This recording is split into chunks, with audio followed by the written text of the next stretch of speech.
I'm going to ask a very cheeky question relating to research that we've recently completed and published. And we asked ourselves the question, can low-dose FSH replace clomiphene for the first-line treatment of PCOS? Before you say no, then let's have a look at the facts. Clomiphene citrate now has been with us for more than 50 years. This was the first publication in 1961. And we know approximately the results now that we get from clomiphene. 27% will not respond, about 37% will ovulate but they won't conceive, and about 36% will ovulate and conceive.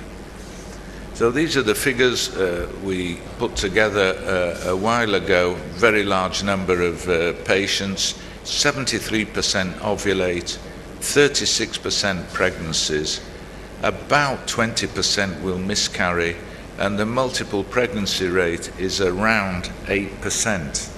If we put those figures together, for every 100 women who start clomiphene, then about 73 will ovulate, 36 will conceive, and of those who conceive, 7 will miscarry, 3 will have a multiple pregnancy, so that we're talking of 100 women who started, 26 will actually have a singleton live birth. Now this is not bad, but we should really be looking for a better alternative or a way of improving the results. Now, can we improve our results with clomiphene by adding HCG just before the point of ovulation when the leading follicle gets to 19 or 20 millimeters? Well, although clomiphene's been around for 50 years, we don't really know the answer to this question, should we be adding HCG or not? And if you look at the literature, then they're also undecided. From 1995 onwards, the answers are no, don't add HCG, no again, maybe, yes. And when it's all summed up in a Cochrane review, it turns out that there is no additional value to your results if you add HCG to your clomiphene treatment. Now, I do give HCG because it helps me very much with the timing of advising the timing of intercourse, and also if you're doing an IUI, it will help you with the timing, but the actual results of your clomiphene treatment, it's not going to help. The next question is, should you be monitoring your cycles of clomiphene with ultrasound? Well, strangely, nobody knew the answer to this question, so we did the research a couple of years ago and presented it at ESHRI, and assuming that HCG makes no difference as we've been told, we took a large number of women who had ultrasound monitoring and compared them with a large group who we just gave the clomiphene to and sent home without any monitoring. And it turns out that it's important to monitor at least the first clomiphene cycle, because you can compare the cumulative pregnancy rates of those who were monitored with those who were not, and the number of deliveries here is significantly higher in the group that were monitored compared to those who were not. It made absolutely no difference in the multiple pregnancy rate. So if you're going to give clomiphene, then monitor at least in your first cycle. So what we do is we don't give clomiphene any longer than 6 ovulatory cycles, and the reason for this is we had no pregnancies, certainly after the 7th ovulatory cycle. Also, you're going to have about 75% of your pregnancies with clomiphene will occur in the first 3 cycles. So we at least stop if there's been 6 ovulatory cycles but no pregnancy. We don't go above 150 milligrams a day. We can't find any point in going to 200 and 250 a day. It didn't increase our pregnancy rate. And importantly, is looking, another good reason for monitoring, is looking at the endometrium at the day of ovulation, and if it's less than 7 millimeters, then you're not going to get a pregnancy. The frustrating cases are those who ovulate with clomiphene but don't get pregnant. And this, I think, is mainly due to the anti-estrogen effects that clomiphene can produce. As you know, clomiphene works by blocking the estrogen receptors at the level of the hypothalamus and the hypophysis. And this fools the body into thinking that there's no estrogen around and produces a discharge of FSH, which is usually enough to induce the ovulation. So clomiphene is really working as an anti-estrogen. The problem is it also works as an anti-estrogen sometimes on the endometrium, so that it's going to thin out the endometrium in up to even 50% of the cases, and it causes a downregulation of the estrogen receptors, and it suppresses the pinapode formation, and pinapodes are important for the implantation. So again, we had no pregnancies at all if the mid-cycle endometrial thickness was less than 7 millimeters. This is a curious thing because it's not related to the dose, it's very individual, and when it happens in one cycle, in the same woman, it almost inevitably will happen in the next cycle as well.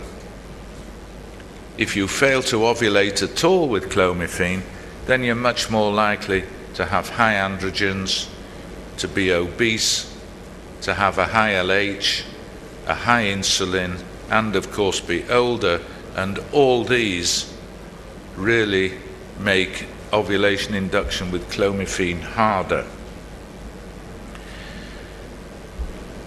The next step after you've failed with clomiphene should be low-dose FSH. We'll talk about this a bit later in the morning and the details, but this is the plan, is to start off with a low dose, even prolong it for 14 days without changing the dose.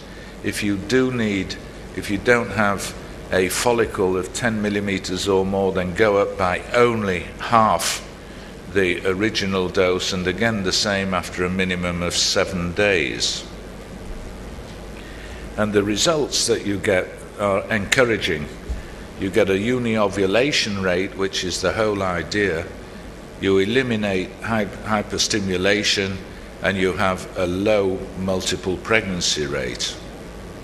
Now, when we put these two sets of results together from the literature, then as we said, we're likely to have about 25% singleton live births with clomiphene.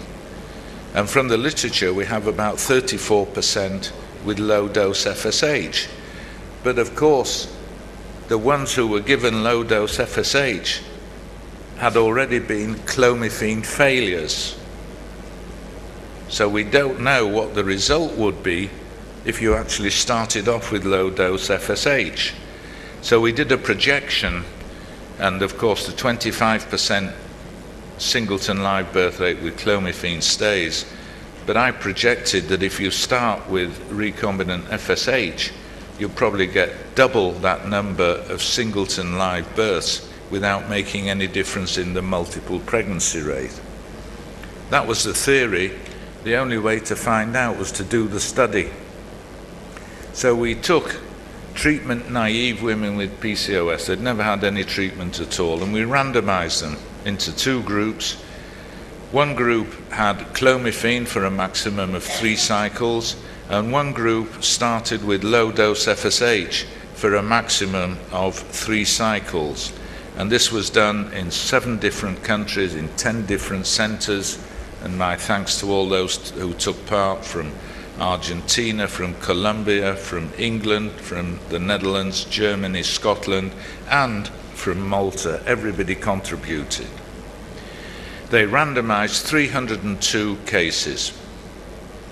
And to cut things short, we'll just look at the per protocol analysis of 123 women who had clomiphene and 132 who started with low-dose FSH.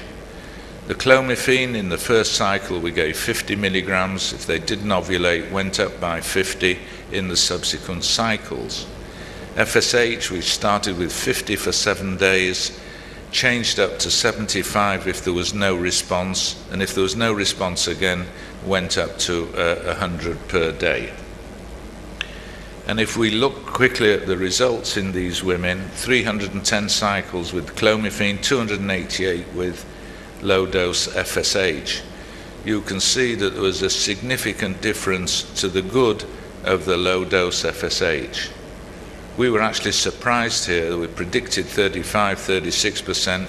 We actually got 44% clinical pregnancies with the clomiphene, which also shows, I think, because they were closely monitored, then this improved the pregnancy rate.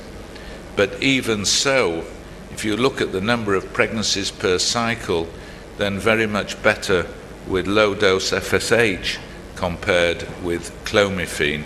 And again, the number of live births was significantly better if you start with low-dose FSH. And in the green line here, you can see after each cycle the difference, the green line with low-dose FSH and the blue with clomiphene. And here are the cumulative live birth rates. In the grey, the clomiphene, in the blue, the FSH. And it's not so much the end result here after 3 months, but the speed at which these women got pregnant. The majority of them after 1 cycle, and the rest almost after 2 cycles, very much quicker than in the clomiphene group. So what we did is we showed a clear superiority of the FSH over clomiphene as the first-line treatment of PCOS. In fact, you have twice the chance of a clinical pregnancy in the first cycle if you start with FSH. And of course, you have a shorter treatment to pregnancy time. So we asked the question, can low-dose FSH replace the clomiphene? Well, of course, clomiphene is much easier to give. There's no doubt, and this is a big problem, that clomiphene is very much cheaper. When we looked at the cost of the monitoring per live birth, then there was no difference in the cost of the monitoring. And to the advantage of low-dose FSH, the treatment to pregnancy time was much quicker with FSH. The chances for pregnancy and the chances of a singleton live birth were all quicker with low-dose FSH. Now, I'm not coming certainly to India and say, all right, throw away the clomiphene and just start with low-dose FSH. There's a big difference in the cost and the convenience. But this is the first time we've had the data, at least, that we can weigh up the possibility, maybe in some cases, probably those who are maybe more obese, those who are older, that you could make a case for starting with low-dose FSH. And as I say, this is the first time that we've had actually real-life results from a trial that we can weigh up this question for ourselves. Thank you very much.